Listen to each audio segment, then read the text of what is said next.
Hey, real estate agents, welcome to the Weekly Closer. I'm your host, Jeff Underwood, along with my co-host, Joey Sampaga, the man with the plan. How's it going, Joey? Excellent, man. How you doing? Doing awesome. Well, we're the Real Estate Marketing Maniacs. Oh, yeah. Wait a minute. That was not Macho Man.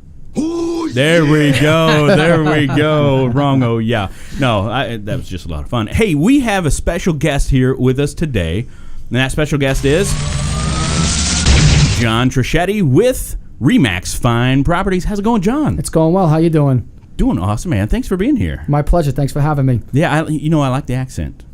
Well, thanks. Wait a minute. Do I have the accent or do you have the accent? Well, I like to think that you have the accent, but I'm, when in Rome. Anyway, let's start right now with sharing with the audience of agents where you're from. Also, how long you've been in the business. Okay. And how about what really got you into real estate? Okay. How about that? I'm originally from Long Island, New York. I came out here because my grandparents moved to Arizona, and I had a second cousin that lived here, and he took me to an ASU football game, and I was hooked. I walked on the campus and went down Palm Walk, and it was the end of November, beginning of December, and I just walked around. I went to the rec center, and I said, "Oh my God, this is Club Med with books. This is where I'm going." That was it. I was sold. Club Med with books. So I started to reach out to the football team, the coaches, and winded up playing football for ASU for a couple of years. Nice. And got my degree in finance and graduated and moved back to New York for a little bit, and then I realized how much I loved Arizona. Yeah. It was a much easier lifestyle, so I decided to come back, and here I am. All right. And then the way I got into real estate was while I was in college. I actually kind of did it backwards, believe it or not. I was a mortgage broker. Okay. And I was working for someone doing that for a while, and I was starting to accumulate buy and sell properties. And I was dealing, no point intended, this isn't offensive to anyone, but I was dealing with a lot of idiot real estate agents that didn't know what they were doing. Okay. So I got frustrated, and then finally I said to myself, you know what, I'm just going to go and get my license myself.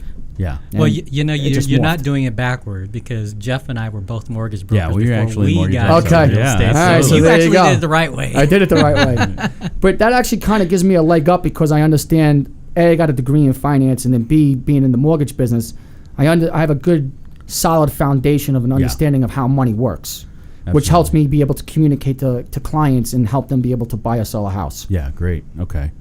I want to hear ASU football, huh? Yeah. What Just position? for a little bit. So what- I was Rudy. I never got in and played. Oh, you were Rudy. I was basically, if you guys know the movie, I was basically absolutely. on the scout team. It's a great movie. But I was working my way up. Yeah. And unfortunately, my father became very ill, and I had to move back to New York and help the family out. But thank God he got better. And then when he got better, that's when I decided to come back and complete my education. But it was an experience of a lifetime, and I would never change that. If you want to, people think that college football is all fun and games. It's not. You're up at 7 in the morning and you don't come home till 10:30 at night. Wow. There is no college life. Yeah.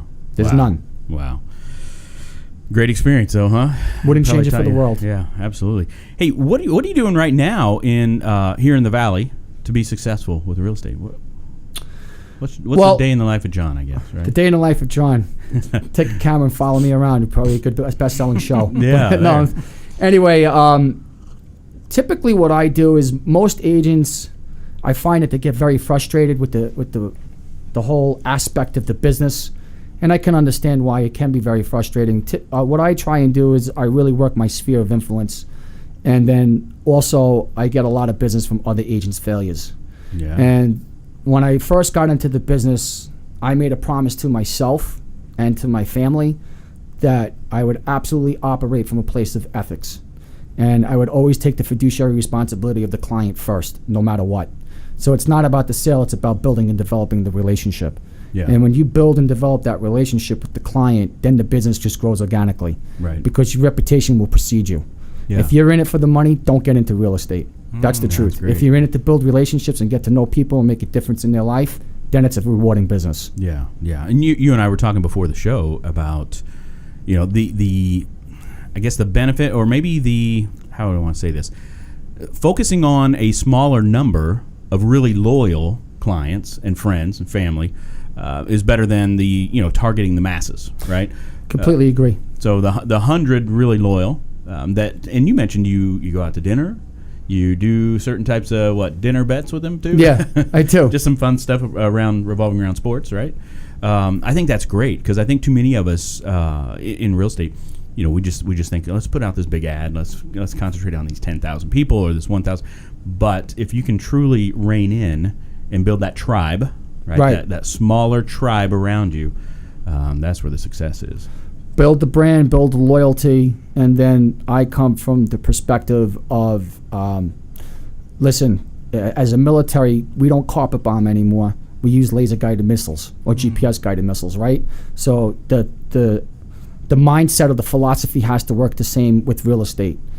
You want to focus on those that you know is going to be able to connect and help you make money and make a difference in their lives. Yeah. Give your best to your best. Right. Don't waste your time with those that's not going to give you their best. Yeah. So that's typically what I do. That makes sense.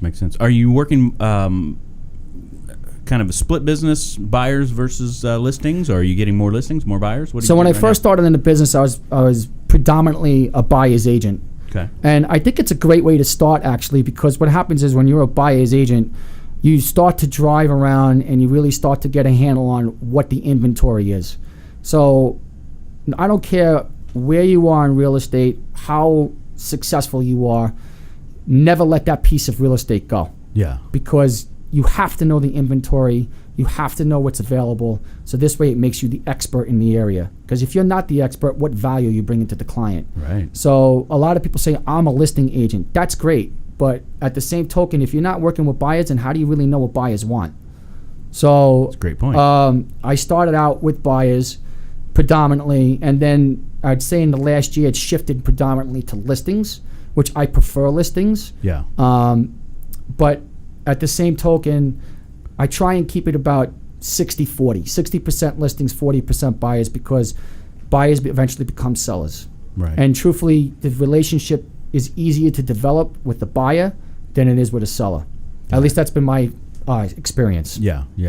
And you mentioned before that you're not really doing a lot of marketing. I mean, online marketing or anything like that, right? You're mostly just the relationship building? I do absolutely nothing for marketing. The only thing I do for marketing is I call my rep called Shari Griffin for security title, so there's your plug. And I say, Shari, I need this, I need that, and she jumps right on it and gets it done. Yeah. I think that advertising and marketing can be effective, but you have to really, really put a lot of focus and energy into it and a lot of money. Right. However, again, I come from a different mold. I think that you should really limit the people that you're working with, but know that those people that you're working with are going to buy or sell or invest in real estate, or at least refer you to somebody that's going to do one of the three. For sure. And you mentioned, too, that you have a pretty sizable database, or at least sphere of influence. Yes. My sphere of influence is large, so as a little bit of a background, I was in the restaurant business for about 15 years. And being in the restaurant business taught me a lot of how to handle this business.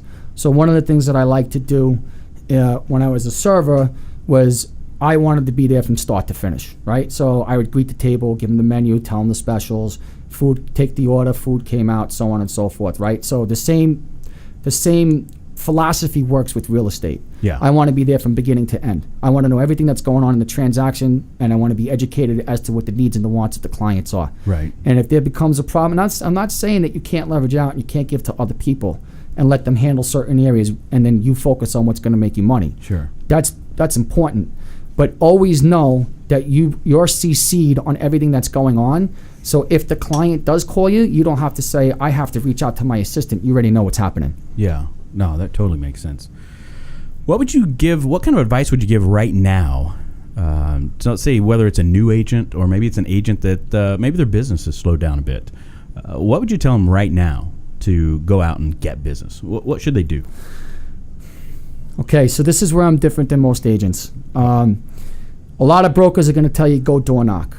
A lot of brokers are going to tell you go do open houses. A lot of them are going to tell you call FSBOs, expireds, and canceled. And I'm not saying that doesn't get you business. It does. But that's more of a macro approach. I'm looking for more of a micro approach. Yeah.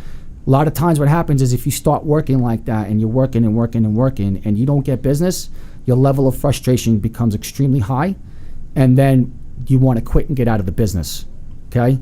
So I say the best way to do it is find out who is interested in buying or selling and investing in real estate. And then with those people, let them know that you're top of mind and show them the value of who you are as the real estate agent. Know your market. Ask the question. Yeah. Bring the value to the client. If you don't bring any value to the client, they're just going to move on to the next. Right. And you're never going to get to that next level.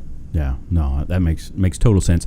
So one practice, I guess, the agents could do to start that would be to sit down and actually write out everybody they know, right? Agreed. Start making those connections with everybody they know. Agreed. To build those relationships. I think too many people just count on, like I was saying before, just the advertising out to the masses of people that have no clue who they are, and they forget about, you know what? There are 50 people I actually know on a first-name basis. Am I calling them? No. Why not? Exactly. So the phone is the fastest conduit to the market. Yeah. Okay? No one makes phone calls anymore today. And if they do make a phone call, they're calling FSBOs, expireds, and cancels. And they're already pissed off. They don't want to talk to you. Right. Not saying it doesn't work. I'm not saying to abandon it. Okay? But layer it. Right. But put your focus and energy into someone that knows you where you already have the leg up. Okay. All right. Great advice. Great advice. You know, one thing I have to say, some of the guests that we've had on have had a hospitality background, like yourself, whether it was restaurant or hotel, resort, whatever. And one of the things that, and Joey, you may agree with this, or let me know if you don't or do, but one thing that I'm noticing from those guests that have that background is that they're putting a lot more effort into the relationship of the client, so much that they're treating them like family. Exactly or friends. Right. So I'm seeing that trend between the people that have that hospitality background for sure. So that's exactly what I do. I treat everybody like their family. I really do. Yeah. And I treat them like family. I treat them like a friend. But I never lose my aspect of professionalism either. Okay, so that's important. You always want to maintain your level of professionalism, right? But at the same time, let them know that you're a human being too. Yeah, for sure. And let them know you're in the foxhole with them. You're here to help them. No, that's great. Yeah, and if you're not if you're listening, not watching the video, make sure to go to Security Title's Facebook page and watch the video because John's definitely dressing the part of success and professionalism. Got his vest on and tie, and here we are, Joey and I, in our T-shirts. How about that? So let's go with that for a second, right? So one of the questions that you're going to say to you is, what's one of the best pieces of advice anyone ever gave you, right? Well, for me, it's probably three things. One is, I don't want to get religious or anything, but I live my life by 1 Philippians 4:13, and it says, I can do all things through Christ Jesus who strengthens me. So if you believe that you can do all things, if you have that mindset, then you can accomplish anything that you want to accomplish. You have to believe in yourself first. That's number one. Number two was when I was in school, my finance professor, who was a venture capitalist, amazing guy, was from New York, loved him. Difficult, but loved him. I could be difficult too, so that's probably why I liked him. But anyway, he said, if you want to get the part, you have to look the part, talk the part, be the part, walk the part, and you'll get the part. So your first impression is very important to people. Yeah. Even if you're outside and you're in the supermarket, whatever it is, if you're dressed up, people look at you. And then they want to know what it is that you do. And then for me, with my accent, which is a great gateway to create conversations, lets them know I'm in real estate. Yeah. And that's how the conversations start. Okay. So let's create the conversation. You just admitted that you have the accent. Well, yeah, I did. You got me on that one. Oh, there we go. And then one more last thing. And my mother always told me, and it's very true, you cannot keep that which is not yours. Yeah. So if you don't do things that's the right way, and you don't do right by your client, you'll never get to keep that which is not yours. Oh, that's great. That's great. That's great. Write that one down. Write it down. All right. So you ready? You ready to get in the ring? We're going to get in the ring now. I'm ready. I'm just sticking and moving. All right. Let's do it. Let's do it. All right. So we already got the advice is awesome. How about a book recommendation that you would like to give to agents? I'm going to give two. Okay. Sun Tzu, The Art of the Deal. That's a good one. And then, I don't want to get political, but it was a great book. I'm sorry. One was The Art of War with Sun Tzu, and the other one is The Art of the Deal by Donald Trump. Very good book. Yeah, read them both. Good. Mm-hmm. Good ones. All right. How about a productivity tool or software that you use on a regular basis?